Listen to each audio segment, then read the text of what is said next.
Hai semua, Hai. welcome to Warung Ceriwis.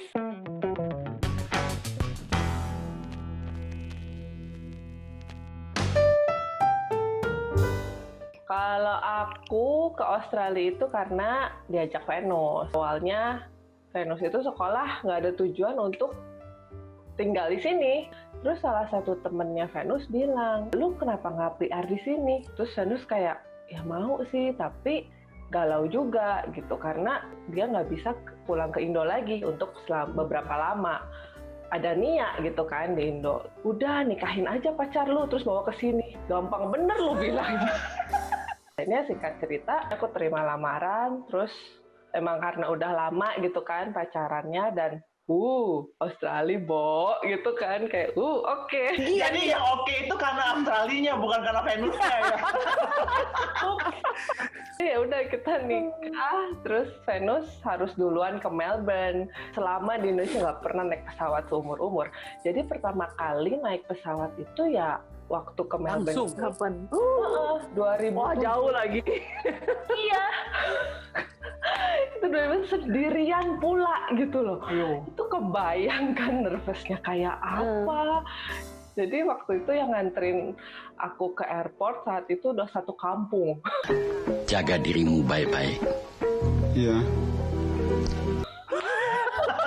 Kan ada tante, ada om, ada mami papi, mami mertua, adik, ada 10 sampai 12 orang kali. Wow. Yang mau The big ngapain? sendok. Iya. Ya. Itu nangis-nangisan sampai heboh banget. Bener-bener nangis. Aku nangisnya tuh karena dua alasan ya. Satu, sedih kan.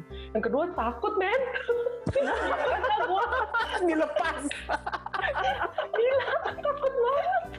Itu wejangan dari mami mertua. Waduh, wejangannya terus-terusan. Nih ya, pokoknya dari sini masuk ke imigrasi begini-begini. Iya, Mi. Pas mau take off, kan udah mulai jalan kan pesawatnya. Aku nangis lagi. Kayak langsung, wah, itu tanah air Indonesia. Berhenti nangis sampai pesawatnya tuh udah di atas 15 menit kali. Itu nangisnya udah kayak, udah gitu. Nangisnya tuh udah heboh banget. Kayaknya dulu itu mama yang mau, pokoknya misinya dia itu anak satu harus di Australia gitu, di luar negeri lah maksudnya. Bokap tuh nggak kasih, tapi terus nyokap kekeh gitu. Jadi waktu lulus SMA, semua teman-teman udah pada daftar uni di mana-mana. Mama sengaja bilang nggak usah daftar, jangan bilang-bilang sama papa. Aku deket banget sama teman-teman gereja di Jakarta. Itu geng gitulah datang ikut ke airport, nangis-nangisan lah, sedih-sedihan gitu. Terus mereka kasih, itu di zaman dulu masih ada kaset, jadi mereka kasih kaset, nanti nyalain, mainin waktu di pesawat. Jadi waktu take off terus buka dong Walkman. You open it, put the cassette inside, close it, and then you press play. Iya, Walkman. Iya. Intinya ya, pesan-pesan dari teman-teman gereja lah. Tapi terus juga ada om, tante-tante dari gereja. Karena ya udah, terus lagi denger-denger gitu kan. Belum nangis sih. Satu om-om nih ngomong, iya nanti Herliana waktu di Australia merasa kesepian, nggak ada mama, nggak ada papa. Waduh. Ya langsung itu gue.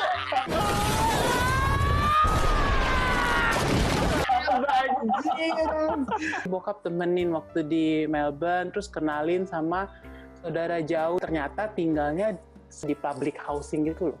Jadi dan daerahnya daerah rawan. Pas papa udah tinggalin aku kan, tinggal di rumah itu, dikasih kamar tuh yang gede dan kosong gitu kan, nggak ada siapa-siapa, cuma sendirian. Terus dingin. Terus habis itu nangis deh malam pertama, langsung kangen sama rumah. Iseng-iseng kayaknya sih awalnya si komik itu memang, tapi orangnya itu suka mencelok-mencelok gitu. Jadi dari dulu di Lampung udah enak-enak, dia minta pindah ke Bali. Diajak join buka bisnis di Bali, pindah ke Bali. Udah enak-enak di Bali, dia minta pindah ke Australia lagi. Di Bali berapa lama tuh Mi sebelum Di pindah? Bali 10 tahun. Oh. Tapi kita udah mikir kayaknya enakan balik lagi deh ke Lampung gitu. Soalnya di Bali usahanya juga lagi nggak jalan.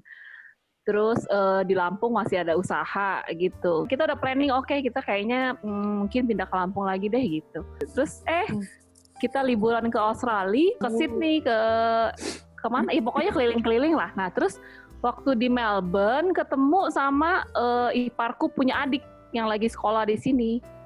Nah dia lagi planning apply PR gitu. Terus si komik itu iseng lewat agent atau apa enggak gitu. Ada lewat agent kok gitu, ngobrol-ngobrol gitu. Jadi komiknya telepon agentnya dong gitu. Dia langsung kayak mungkin tring. Wah, gue juga pengen coba nih. Gue udah was-was.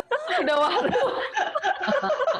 Bayangan Lampung makin lama makin gelap ya. Iya, hilang kayaknya. Makin jauh. Makin jauh kayaknya. Gue udah aduh gitu kan. Soalnya si komik itu kalau udah mau apa tuh dia juga orangnya cepet gitu. Gerak kayak dia telepon agentnya langsung telepon. Kira-kira syaratnya apa aja ya? Bla bla bla. Oh oke. Terus dalam perjalanan itu dia ngomong kayaknya kita iseng yuk cobain apply PR, dia bilang gitu. Soalnya ini si komiki waktu itu umurnya kayaknya udah pas Limitnya ya. Limit Ya. limitnya tahun itu gitu loh kalau mau apply gitu loh. Terus dia punya degree bachelor komputer kan.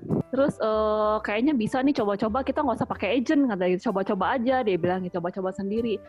Terus gue langsung gini dong, mikir-mikir ya cobain aja. Dalam hati gue kayaknya nggak bakal lulus deh, nggak bakal goal gitu. Ya tapi memang betul-betul saat itu mikirnya kayaknya nggak bakal lulus karena umur udah bener-bener limit, ya kan? Tapi degree sama yang lain-lainnya udah oke nih gitu. Terus nanti mesti tes Inggrisnya lagi, bla bla bla, banyak kan prosesnya gitu.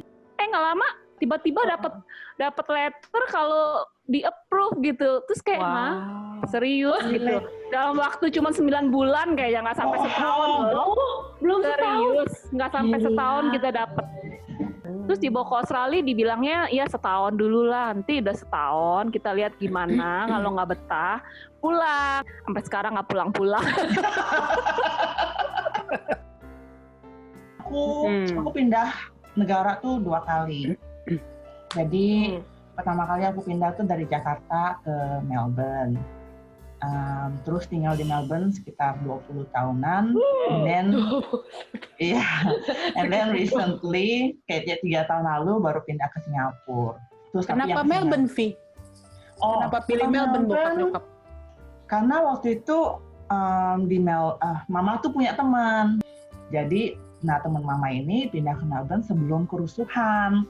Nah, abis kerusuhan itu si Papa langsung decide sama Mama. Mama sih diajak sama temennya, jadi Mama langsung bilang sama Papa, kita pindah lah gitu. Terus jadi kayak mereka decide untuk pindah Melbourne. Very gutsy sih menurut gua pindah Melbourne itu Papa Mama. Soalnya Papa Mama tuh nggak bisa ngomong Inggris sama sekali. But yet mereka pilih negara yang ngomongnya Inggris gitu loh. Cuma modal di kepala mereka pikirnya anak-anak kita udah pernah di lesin Inggris, so they will survive. Cuma modal itu doang. Yang ngurus kebanyakan ya gua dong, karena anak paling gede kan yang bisa ngomong Inggris, yang lain semuanya masih kecil-kecil gitu kan. Jadi dari yang ngurusin imigrasi lah, dari ngurusin tax file number lah buat orang tua, daftarin adik-adik ke sekolah lah. Umur berapa itu? Baru turn 16 kayaknya, kan baru lulus SMP 3. Iya, tapi hebat loh bisa begitu. Tua kecepatan berarti, Vi. Iya. Bener. Udah umur 11 disuruh belanja minyak goreng. Iya. Bebannya udah too big. Gue kalau jadi Elvin nangis. Kita kesini semua nol lagi dan kita tuh kayak merana banget dan pendeta di Bali tuh sampai gini loh, mau kerja apa Mik katanya gitu. Si komiki kan udah umur berapa sih waktu itu, limitnya 45 ya kayaknya ya. 45 mau kerja apa kata dia gitu. Apa aja lah. Terus dia Google dong gitu. Google research yang paling gampang tuh apa tau nggak? Supir taksi. Bener loh jadi sopir taksi. Bener dong, karena itu satu-satunya yang paling dia tes 2 minggu selesai langsung dapat license ya kan, langsung jadi supir taksi gitu loh. Udah apply kerjaan di mana-mana ya belum terima, ya sudah dia kerjain aja. Kagum juga sih maksudnya dia kok Iya loh, hebat, salut loh. Banget. dia mau gitu. Orang merasa enak ya lu ya tinggal di Australia ya, hebat ya gitu, maksudnya hoki lu, laki you, enak katanya. Dalam hati gue, ya lu kesini dulu deh, mau lu jadi supir taksi. Iya. Jadi supir taksi, terus gue pernah jangmel loh, tahu jangmel gak? Nah itu tuh karena satu Inggris juga mau cari kerjaan di mana ya kan, ya udah yang bisa gue jalanin gue jangmel. Itu bangganya setengah mati loh dapat uang dari jangmel. Ampun, gue punya uang sendiri dari jangmel. Waktu itu kayaknya cuma $70 ya, Her. Tapi kok kayaknya gede banget ya. Lumayan loh yang lu punya itu. Ya lumayan kan. Tapi 400 rumah, Bu. Bayangin jalan kaki. All four of us mesti kerja, karena Iya betul. walaupun kita dari Indonya mungkin keadaannya oke financially, tapi kalau di-convert ke dolar kan it's not that much gitu loh sebenarnya. Dengan Bisa bankrupt kita pakai uang Indo terus.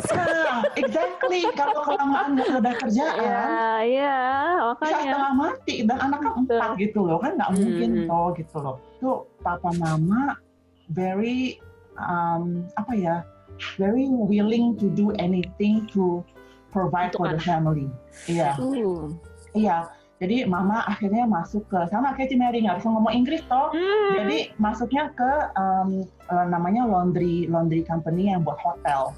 Bosnya orang sana, mama bisa masuk. Jadi Nah, masih bisa hidup loh kalau bisa ngomong Mandarin loh.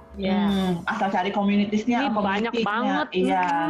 Jadi mama kerja di sana. Aduh, tapi kasihan banget. Soalnya itu very physical. Kerjanya tuh berdirinya tuh bisa 10 jam sehari, 10 jam berdiri terus. Terus papa begitu datang langsung tuh dia tahu kan daerah Chinese di mana. Nah, dia ambilin koran-koran yang gratisan kalau di toko-toko itu kan banyak koran gratisan. Cari kerjaan di sana. Bisa baca juga ya Mandarin. Iya, bisa kalau apa-apa mah. Iya. Cari ketemu pabrik ini bikin furniture. Nah, si papa tuh nggak ada kan sama sekali pengalaman bikin furniture doang, mana orang biasa buka toko kan dari kecil kan. Jadi dia datang ke company ini gitu loh. Gue mau apply untuk kerjaan ini. Tapi bosnya bilang, tapi lu nggak punya pengalaman bikin furniture. Terus si papa bilang, lu kasih gue kerja dulu sehari. Kalau misalnya gue sehari nggak bisa kerjain, kalau lu nggak mau sewa gue ya nggak apa-apa. Jadi papa datang sehari kerjain. Langsung bisa loh si papa. Untung si papa tuh orangnya very gesit gitu loh, very lincah. Jadi belajar apapun cepet nangkepnya. Jadi segala macam kerjaan kita kerjain. Jadi lu kerja juga ya? Mau kerja, Mel kerja. Handoko aja kerja loh. Handoko masih kelas 5 SD waktu itu.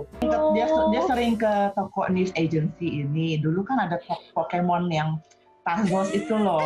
Iya. Nah, dia tuh demen koleksi Tazos itu. Nah, tapi abis itu dia jadi sering ke news agency ini untuk liatin buku-buku Tazos itu. Nah, di news agency ini kayaknya nawarin Handoko, mau nggak lu bagi-bagi flyer ini loh gitu. Nanti gue kasih lu uang gitu kan. Jadi pagi-pagi tuh jam 5 dia udah bangun sama papi. Jadi papi ikut bangun. Yang Handoko cerita, untung ada papi loh, dia bilang gitu. Ya papi harus ikut lah, kalau nggak kan nggak mungkin dong dia jalan sendiri di luar kan. Jadi papi sama Handoko pagi-pagi, Handoko bilang, iya, gue inget si papi.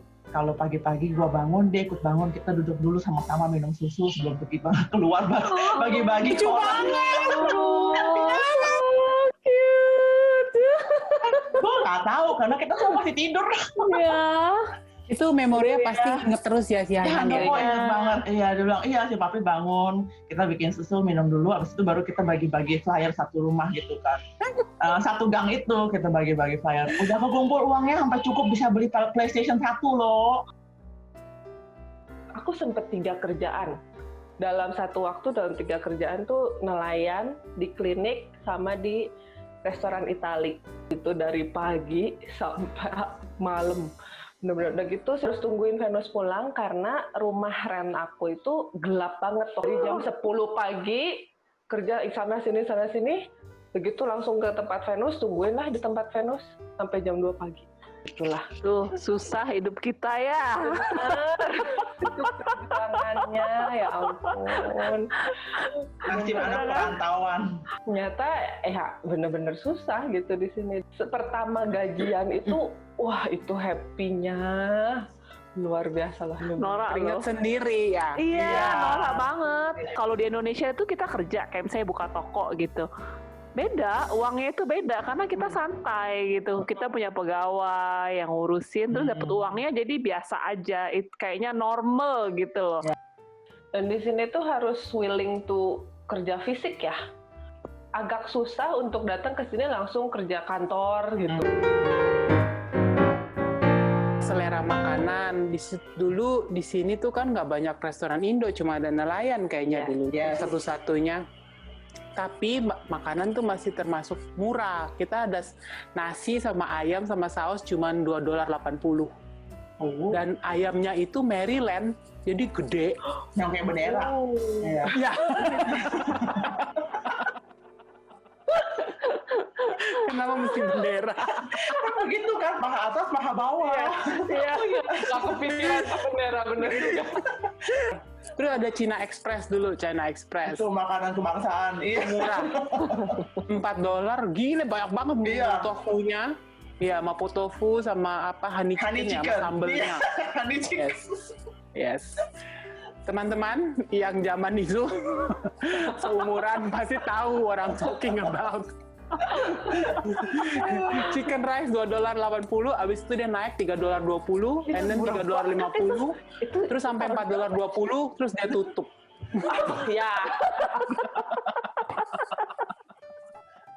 Jadi kita tuh entertainment makanannya, waktu itu Nandos baru buka. Wah, kita happy banget. Kayaknya Ya, Nandos tuh makanan bener-bener. fast food paling mewah waktu itu. Jadi kalau misalnya lagi uangnya ada, ya beli 1 bagi 3. Waktu itu aku, Sony, sama temennya dia, cowok juga. Beli 1 ekor, dimasukin oven pakai kecap, dimasukin oven lagi. Wah, jadi keluar kayak ayam panggang gitu kan. Ayo. Sedap. Makannya nasinya banyak banget gitu. Sama sambal. Nah, sambelnya juga dulu nggak banyak macem-macem nih. Terus dibawalah kita ke McDonald. Terus tanya mau pesan apa, terus aku jawab panas. Panas, panas, panas. Paket nasi. Ini kayak cerita Kabayan ke kota. Nyi Iteng ke kota.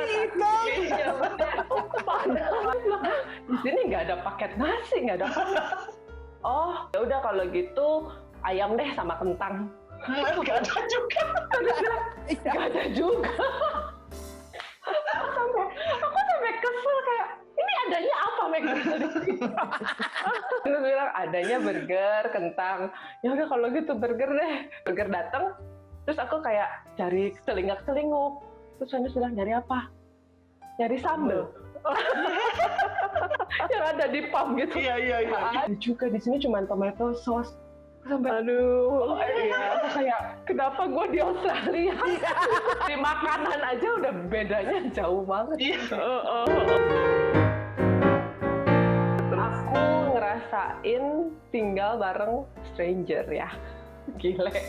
Temen sekolahnya Venus bilang, yuk kita joinan aja. Oh ya udah oke. Akhirnya ada istri gue masuk. Oh ya boleh. Ya udah, gue dulu yang datang. Si teman Venus ini bawa istrinya juga. Set joroknya. Oh my god. Jorok banget. Jadi yang si cowok dijelaskan. Sejorok apa? Anda siap, Her, mendengarkan. siap nih. Kayaknya gue punya feeling si Heli demen denger yang kayak gini. Iya. Udah bukan siap lagi, dia nyari kayak gini-gini. sampai benerin tempat duduk sebelum denger. Iya, coba udah gimana, siap-siap gitu. coba. Oh, gue juga. Di kamar dia, wah jorok banget gitu. Jadi tiap kali kalau dia buka kamar tuh aku bisa lihat, berantakan banget. Terus baunya itu bau banget, bau. Jadi dia tuh Bau apa nih? jarang mandi. Jarang mandi. Apok dia. Mau apa itu pokoknya, enak banget lah pokoknya. Dan aku tuh jadi dari kamarku kalau mau ke kamar mandi harus lewatin kamar dia. Kalau kamar dia lagi ditutup, it's okay. Tapi kalau kamar dia lagi dibuka, itu aku udah harus siap-siap. Duk. Tahan napas, langsung lari. Cowok ini juga udah berantakan, udah bawa segala macam. Datanglah si istri gitu kan. Wah, kalau ada cewek, better lah ya. Buset, lebih jorok, men. kan kamar mandi cuma 1, 4 orang yang tinggal kan. Toilet pun ada di dalam kamar mandi itu. Jadi kalau orang itu lama, ya mau nggak mau tahan loh, atau nggak sepagi-pagi mungkin gitu kalau bisa. Pas aku keluar kamar mandi, dia lagi cuci rambut di sink kitchen. Aku sampai shock. Oh my god. Nggak dibersihin itu rambutnya. Ayo.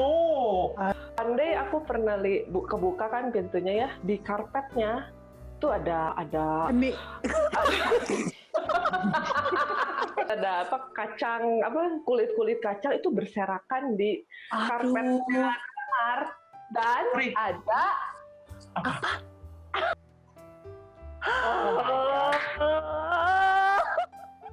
Andai si orang ini akhirnya mau pindah. Tapi at that time kita nggak bisa, Ci. Kita nggak bisa punya sendiri, tuh Afford. nggak bisa. Nggak bisa afford. Jadi kita harus ngintil mereka. Udah ngintil mereka, si cewek ini lebih belagu.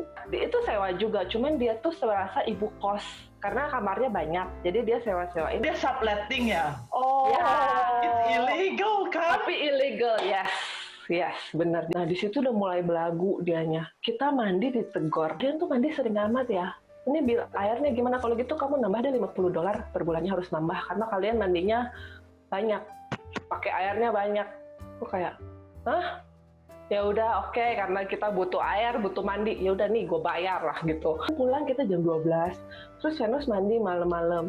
Ditegur juga. Ini malam-malam ya, gak boleh mandi, berisik. Ya nggak bisa. Nah, situ mulai akunya juga berani. Terus heater, pemakaian listrik, segala macem. Ditanggung lagi ke kita. Aku bilang, kenapa lu nggak ke yang lainnya? Jadi lumayan agak resist juga gitu. Yang lainnya soalnya Chinese. China. Kita bukan, kita orang Indo. Aku bilang, Nus, nggak bisa, Nus. Kita harus pindah. Beneran tuh kita nabung, ngumpulin gitu, cari. Akhirnya dapet. Tinggallah berdua doang. Wah, itu damai semua. Haleluya.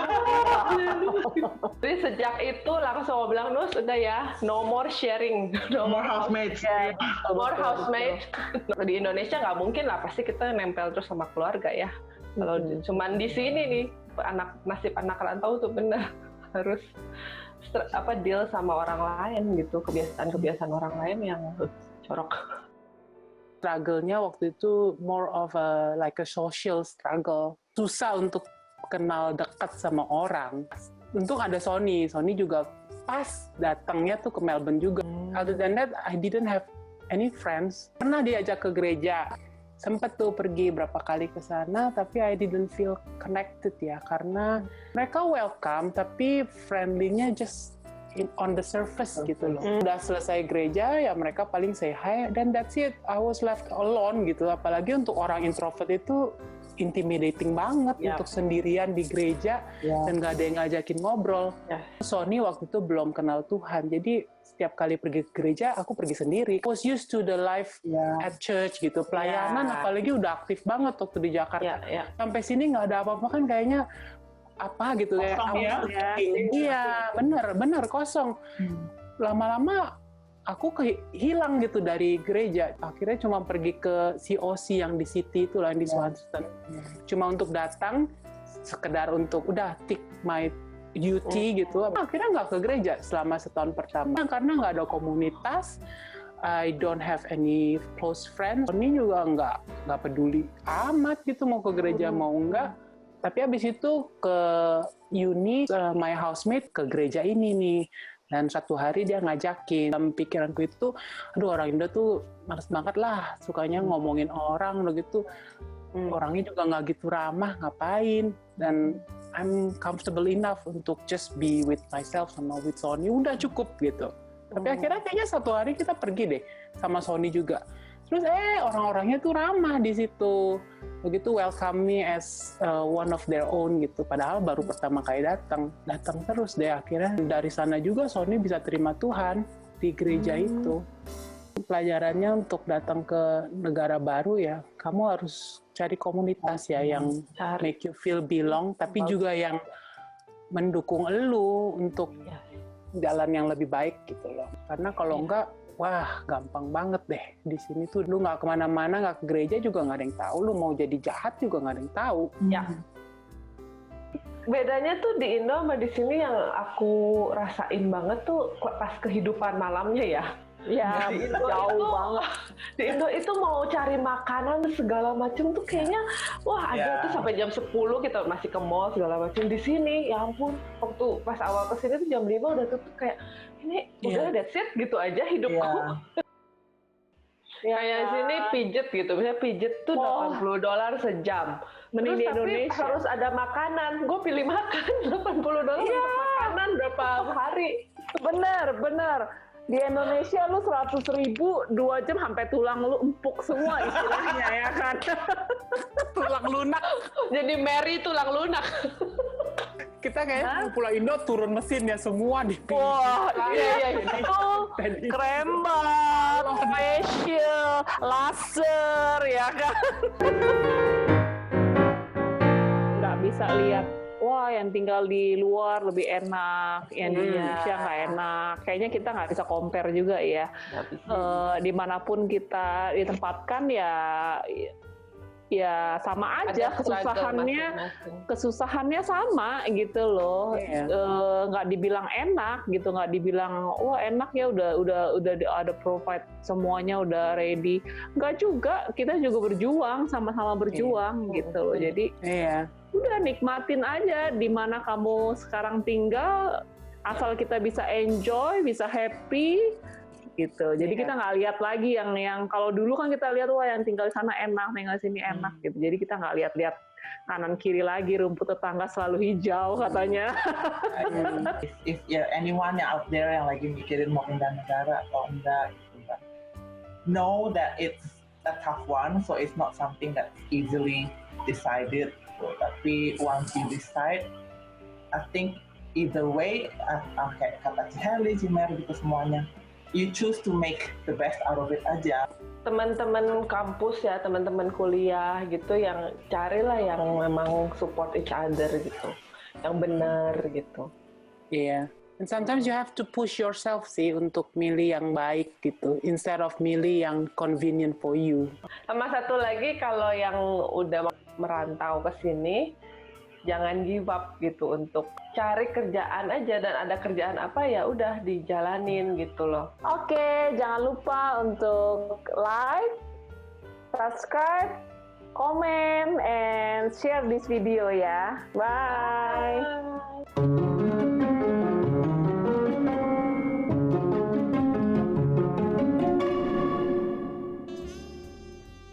Siapa tuh pasti Iya. berasanya, wah ada orang Indo sama